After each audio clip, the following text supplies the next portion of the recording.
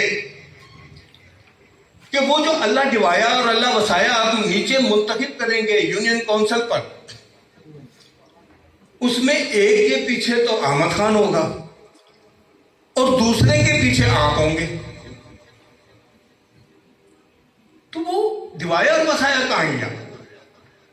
وہ بھی آپ کی مرضی سے آئے گا اور وہ بھی آپ کی مرضی سے آئے گا. آپ کی مرضی کے بغیر تو کوئی ہل ہی نہیں سکتا. خان صاحب چپ ہو گئے وہاں پر. اور ظاہر ہے کہ یہ ایسی باتیں ہیں کہ آدمی اس میں برا بن جاتا ہے. تو میں یہ بھی کہوں گا دوستوں سے کہ میری طرح سے برے نہ بنے آپ اچھے صحافی بنے اور اس قدر اچھے بھی نہ بنے کہ جناب علی جہانگیر ترین بھی آپ کو سینے سے لگائے اور مخالف بھی آپ کو سینے سے لگائے. اتنے اچھے بھی نہ بنے اور اتنے برے بھی نہ بنے کہ آپ میری طرح سے اکیلے کھڑے رہ جائیں اور کوئی آپ کو جناب علی بات کرنے والا بھی نہ ہو. تو یہ تمام چیزیں جو ہیں اس پریس کلب میں ہونی چاہیے. باقی باتیں تو اور بھی بہت ساری کرنے کی ہیں. کمزور اور غلط کام کی باتیں بھی ہوئی، اچھی خبر کی باتیں بھی ہوئی. اچھی خبر کیا ہوتی ہے اور غلط خبر کیا ہوتی ہے، مثبت صحافت کیا ہوتی ہے اور غیر مثبت صحافت کیا ہوتی ہے. مطلب ہے کہ ایک کے خلاف آپ خبر لگا رہے ہیں تو وہ اس کے نزدیک تو غیر مثبت ہے، غلط ہے، اور ایک کے حق میں لگا رہے ہیں تو وہ ایک اچھی صحافت ہے اور مثبت صحافت ہے. تو یہ ہمیں اس وقت تک اس چیز کا علم نہیں ہو سکتا جب تک کہ ہم اپنے معاشرے کا علم حاصل نہ کریں، جب تک ہمیں یہ نہ پتا ہو کہ پاکستان کا پولیٹیکل نظام، سیاسی نظام جو ہے وہ کیا ہے. پاکستان کے نظام میں 10% جو ہے 90% پر حکمرانی کرتے ہیں. پاکستان کے نظام میں صرف 10% لوگوں کے پاس تمام تر وسائل ہیں اور باقی 90% جو ہے وہ ہاتھ پھیلانے پہ مجبور ہیں. آج ڈالر کی قیمت اگر 270 ہے تو یہ ہم نے پہلے سے پیشن گوئی کر رکھی تھی. صحافی کے پاس اتنا علم ضرور ہونا چاہیے. اور جب آج سے 5 سال پہلے عمران خان صاحب آنے والے تھے تو ہم نے اس وقت ڈالر اس وقت تقریباً میرا خیال ہے ناصر کتنے پر تھا؟ 110 پہ. ہاں جی اس طرح تھا. تو ہم نے اس وقت یہ بات کی تھی کہ ڈالر 160 پر جائے گا اور IMF کے پاس جانا پڑے گا. تو آپ کے پاس ایک اتنا ویژن ضرور ہونا چاہیے معاشرے کا اور سیاست کا کہ یہ سیاست ہے کیا، سیاست کون لوگ کر رہے ہیں اور آپ اور میں کن کا مورا بنے ہوئے. اتنا ویژن ہمارے پاس ضرور ہونا چاہیے. اور جب ہی ہم صحیح سیاست کو جو ہے وہ رپورٹ کر سکتے ہیں. اس سے ہٹ کر ہم کبھی رپورٹ نہیں کر سکتے صحیح سیاست. باقی میرا خیال ہے کہ مختصر کیا جائے تقریر کو. آپ سب کیا خیال ہے؟ باتیں تو بہت ساری ہے کرنے کو. یہ بڑا اچھا سائن ہے اگر میری باتیں آپ کو اچھی لگ رہی ہیں تو یقیناً، کیونکہ میں بہت کڑوا بولتا ہوں. علی میں ایک واقعہ سنا دیتا ہوں آپ کو چلتے چلتے. نہیں بس ایک واقعہ ہوا یہ کہ وین کی بات کر رہا ہوں. میں علی ترین صاحب آئے میرے پاس. یہاں 3-4 آدمی بیٹھے، وہ بھی تھے، اجمل بھی بیٹھا تھا اور اجمل بیٹھا تھا اور بھی 2-4 آدمی بیٹھے تھے. تو انہوں نے مجھ سے پوچھا کہ ڈاکٹر صاحب یہ نواز شریف کا کیا ہوگا؟ اس وقت کیس بلڈ ہوا تھا، پناما لیکس چل رہے تھے. ہاں پناما لیکس سے یہ بھی صاحب تھے اس وقت. تو میں نے ان سے یہ کہا، میں نے کہا جناب میاں صاحب ڈسکوالیفائی ہوں گے؟ انہوں نے کہا اچھا. میں نے کہا جی ہاں، لیکن میں نے ایک بات اور بھی ہے. کہنے لگا جی کیا؟ میں نے کہا تمہارے ابو جی بھی ڈسکوالیفائی ہوں گے. یہ کیسے ہو سکتا ہے؟ یہ گواہ بیٹھے ہیں شخص، یہ کیسے ہو سکتا ہے؟ ہمارے پاس تو تمام ڈاکومنٹس ہیں. میں نے کہا بالکل ہیں آپ کے پاس ڈاکومنٹس، لیکن آپ یاد رکھیے کہ اب آپ کی سائڈ سے 2 بندے ہیں، عمران خان ہیں اور آپ ہیں، اور ادھر سے میاں نواز شریف ہے. اگر میاں نواز شریف ڈسکوالیفائی ہوتا ہے تو ایک منطقی نتیجہ ہے کہ آپ 2 میں سے ایک کو بیلنس کریں گے. وہ